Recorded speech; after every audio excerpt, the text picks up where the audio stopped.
As passionate Formula One enthusiasts, we were fully engrossed in the thrilling spectacle of the Canadian Grand Prix. The race had already provided us with countless moments of excitement and surprise, but little did we know that controversy would soon take centre stage and cast a shadow over McLaren star Lando Norris. The British driver was slapped with a controversial 5-second time penalty. The penalty, issued by the race stewards, was deemed to be a result of what they controversially labelled as unsportsmanlike behaviour. But what led to this unprecedented decision? And why did McLaren opt not to challenge the FIA? Are F1 teams scared to challenge the FIA? Let's find out. Sunday's Canadian GP was filled with an array of remarkable statistics that left Formula One enthusiasts buzzing with excitement. Max Verstappen equaled Ayrton Senna in the record books with his 41st Formula One victory in the Canadian Grand Prix, the Red Bull Racing driver leading every lap for the third consecutive race to extend his championship lead. The win was the milestone 100th in F1 for the team. Fernando Alonso won a race-long tussle for second place with Lewis Hamilton,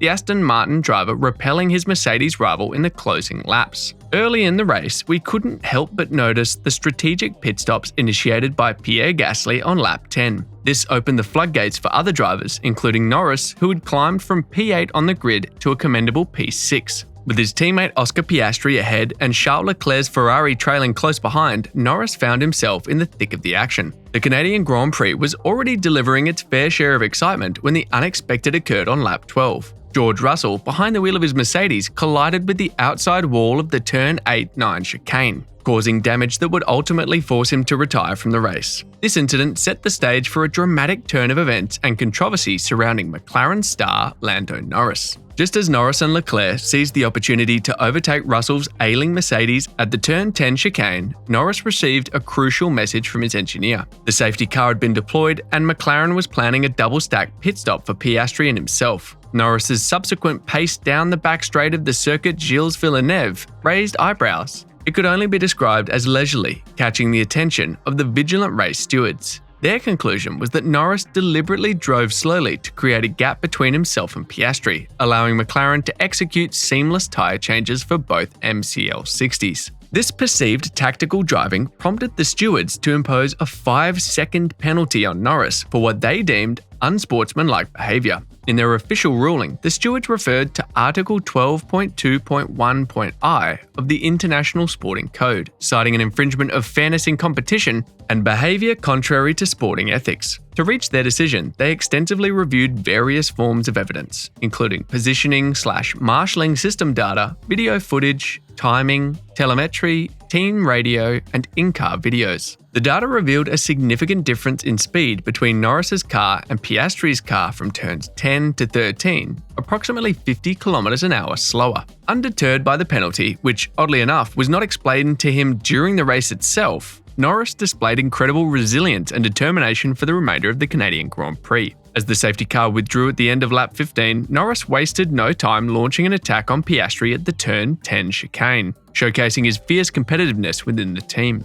The latter stages of the race witnessed Norris skillfully navigating his way through a closely contested pack led by Alex Albon's Williams in 7th place. On lap 63, we were treated to a heart-stopping moment as Norris executed a breathtaking pass on Bottas's Alfa Romeo at turn 10. It was a display of his sheer skill and determination to make up for lost ground. But the excitement didn't end there. In a last-ditch effort to gain positions, Norris fiercely battled Ocon's Alpine on the final lap, attempting a daring move at the last corner. Unfortunately, his efforts were thwarted and he was forced to take to the runoff area. Ultimately, Norris crossed the finish line in an impressive 9th place, but the penalty weighed heavily on his final standing, relegating him to P13. Post-race, Norris expressed his confusion upon learning the cause of the penalty, as it had not been communicated to him during the race itself. Following the Canadian Grand Prix, Lando Norris took to the media to express his disbelief and frustration regarding the penalty he received. In his defense, Norris argued that he was merely employing a common strategy utilized by his Formula One rivals in similar situations. He highlighted that he was within a few seconds of his designated delta time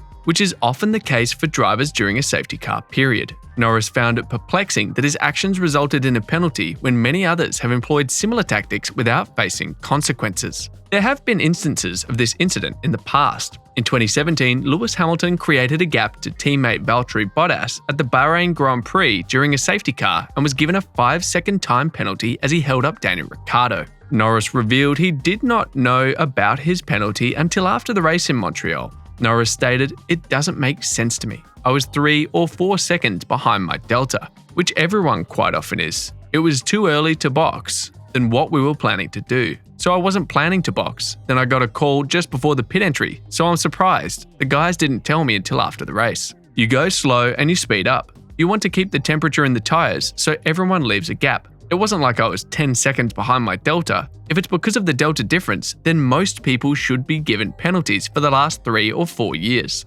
So I'm a bit confused. I slowed down to try and warm up these tires a bit. Then as soon as they told me to box, I pushed and tried to go as fast as I could." McLaren team boss Andrea Stella expressed the team's desire to discuss with the FIA regarding the penalty. It was important for them to gain clarification and a better understanding of the decision. Stella emphasized that McLaren was not criticizing the stewards or expressing an overly strong opinion. Instead, they sought an explanation and trusted the judgment of the governing body. Stella stated, "Ultimately, we trust their judgment, but we are reviewing the behaviour of Lando because we come out of this race very surprised that this has caused a penalty." Renowned F1 journalist Ted Kravitz offered an interesting perspective on McLaren's response to the penalty. He speculated that McLaren, along with other teams, might be hesitant to voice strong opinions or criticisms due to the fear of negative repercussions from the FIA. Kravitz pointed out the recent incident involving Gunther Steiner, who faced consequences for his comments about the stewards during the Monaco Grand Prix.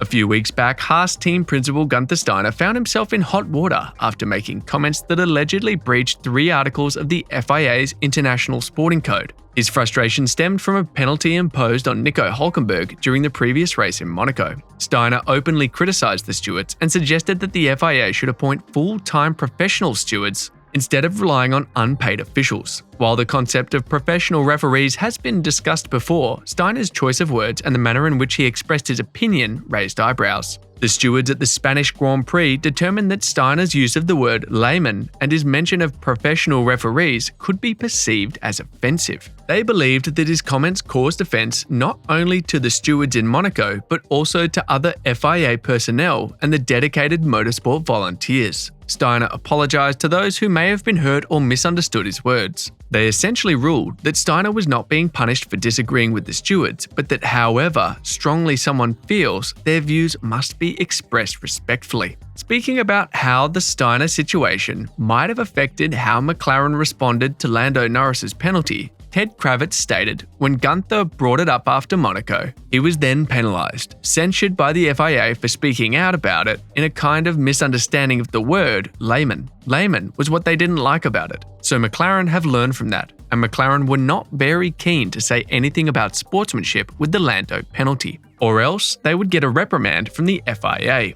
Teams are terrified of speaking out. Is that healthy? And if teams aren't feeling like they can say anything about the FIA without getting called before the stewards like Gunther Steiner was, then is it incumbent for the media to ask the questions? I suppose it is. Now over to you. Do you agree with Kravitz that Formula One teams are terrified to speak against the FIA? We would love to know what you think in the comments section below. That will be all for today's video. Thanks for staying tuned. Please don't forget to hit the subscribe button and notification bell so that you can always get to watch more amazing videos like this. See you in the next video.